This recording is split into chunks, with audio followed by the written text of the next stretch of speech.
Hello बच्चों, आज मैं आपके लिए लेके आ गया हूँ चैप्टर कोऑर्डिनेट ज्योमेट्री का मोस्ट इम्पॉर्टेंट क्वेश्चन जो आपको सीखना बड़ा ही ज़रूरी है, क्योंकि एग्ज़ाम में ये बड़ी बार पूछा जाता है। अगर ये नहीं आएगा तो इससे ही रिलेटेड क्वेश्चन पूछे जाते हैं। तो चलिए क्वेश्चन सॉल्व करते हैं। Find the ratio. क्या क्या फाइंड करना है? सबसे पहले रेशियो फाइंड करना है। लाइन के एंड पॉइंट दे रखे हैं और कौन कट कर रहा है इसको, एक्स एक्सिस। उसके बाद में coordinate of the point of division वो भी फाइंड करने हैं। तो देखिए क्वेश्चन कैसे सॉल्व करेंगे बेटा।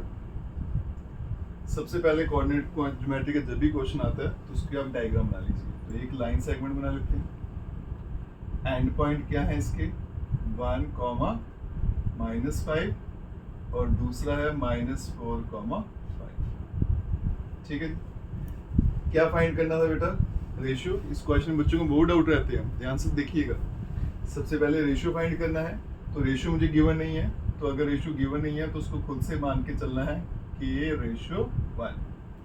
फिर रेशियो को लेट किया जाता है और इस तरह से लेट किया जाता है बेटा कि राइट साइड पे आपको क्या रखना है, 1, और इस साइड आपके MN आपकी चॉइस है, जिसको मर्जी रखिए। ठीक। दूसरा काम क्या है, इसको जो कट कर रहा है वो कौन है, एक्स एक्सिस। यही बात बच्चों को समझ नहीं आती। अगर एक्स एक्सिस कट कर रहा है तो हम पॉइंट क्या लेंगे? बड़ा सिंपल सा बेटा, जिसका नाम दिया होगा वो लिखना है, जिसका नहीं है उसको 0 कर देना है। अब ये एक्स एक्सिस है तो इसका मतलब एक्स वाला पॉइंट लिखना है और वाई वाला क्या कर देना है, 0। तो अगर मैं इसके P के पॉइंट फाइंड करूंगा, मान लीजिए इस पॉइंट का नाम मैं P देता हूँ, तो इसके कोऑर्डिनेट्स क्या रहेंगे, x, 0। अगर लिखा जाता है वाई एक्सिस तो क्या होता है बेटा, 0, y। ठीक है, क्योंकि मेरे पॉइंट होते हैं ना, पहला पॉइंट x का होता है, दूसरा पॉइंट किसका होता है, y का। तो अगर x एक्सिस बोला है तो x वाला पॉइंट लिखना है, y वाला 0। अगर y वाला बोला है तो फिर x वाला 0 कर देना, y वाला y लिख देना। ठीक है, तो क्या लिखेंगे, लेट द रेशियो, क्या मान के चल रहे हैं, k:1, और जो पॉइंट P है उसके कोऑर्डिनेट क्या आ जाएंगे, x, 0। ठीक है, अब ये पॉइंट जो है A और B के बीच में आ रहा है, तो इसका मतलब यहाँ पे कौन सा फॉर्मूला लगेगा, इंटरनली का। तो अब क्या करेंगे, इससे कोऑर्डिनेट्स निकालेंगे ऑफ P। ठीक है जी, हम क्या करते हैं, सेक्शन फॉर्मूला लगा के क्या फाइंड कर सकते हैं, इस P के कोऑर्डिनेट्स, मतलब इस P के x और y क्या होंगे वो फाइंड करेंगे। तो कैसे करते हैं बेटा, बड़ा सिंपल सा तरीका है। इस k को यहाँ मल्टीप्लाई कर दो, क्या बन जाएगा, -4k, और इस 1 को यहाँ मल्टीप्लाई कर दो, तो 1 × 1, 1, और बीच में प्लस का साइन लगाना है, और डिवाइडेड बाय इन दोनों को प्लस करके लिखो, जो भी रेशियो। फिर y वाला पॉइंट कैसे निकालना है, इस k को y वाले से कर दो, क्या बन जाएगा, 5k, और इस 1 को अब y वाले से कर दो, 1 × -5 तो आ जाएगा -5, और डिवाइड में क्या आएगा, k+1। जो भी रेशियो दे रखी है उसको प्लस करके लिख दीजिए। बट एग्जाम क्वेश्चन में आपको दे रखा है कोऑर्डिनेट्स ऑफ P के कोऑर्डिनेट्स क्या हैं, x, 0।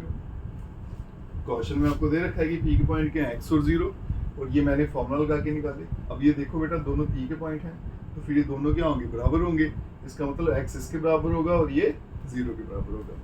Therefore x = -4k + 1 divided by k + 1, और 5k -5 डिवाइडेड बाय k + 1 = 0। इसको बेटा यहाँ भेज देंगे।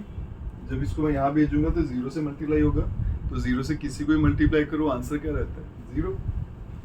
इसका मतलब इसकी बात कर रहा हूँ मैं, इसको जब यहाँ भेजूंगा तो यहाँ क्या रह जाएगा, 5k -5, और इधर क्या हो जाएगा, 0। ठीक है, अब ये -5 इधर जाएगा तो +5 हो जाएगा, तो 5k = 5, और k का आंसर आ जाएगा 1। ये 5 कैंसिल हो जाएगा, तो k का आंसर क्या हो जाएगा बेटा, 1। अब इस k की वैल्यू 1 आ गई, तो इसका मतलब जो रेशियो है वो क्या ली थी हमने, k:1, तो k की वैल्यू 1 होगी, तो क्या बन गई, 1:1। एक बार तो आपका आ गया। दूसरा क्या बोला था, पॉइंट ऑफ डिवीजन, मतलब ये P के पॉइंट निकालने हैं। एक पॉइंट तो पता है मुझे 0 है, दूसरा पॉइंट जो x है उसकी क्या वैल्यू वो फाइंड करनी है। तो हमने यहाँ देखा बेटा, x किसके बराबर है, -4k + 1 और k + 1। तो यहाँ पे वैल्यू डाल देते हैं k की, 1 लिखूंगा तो क्या आएगा, -4 + 1, 1 + 1 2 इक्वल्स टू -3/2। इसका मतलब E के जो पॉइंट है क्या हो जाएंगे, -3/2, 0। ठीक है, और यहाँ पे आपका क्वेश्चन जो है वो खत्म हो जाता है। बाकी चैनल को लाइक, सब्सक्राइब, शेयर, कमेंट जरूर करें। Best of luck.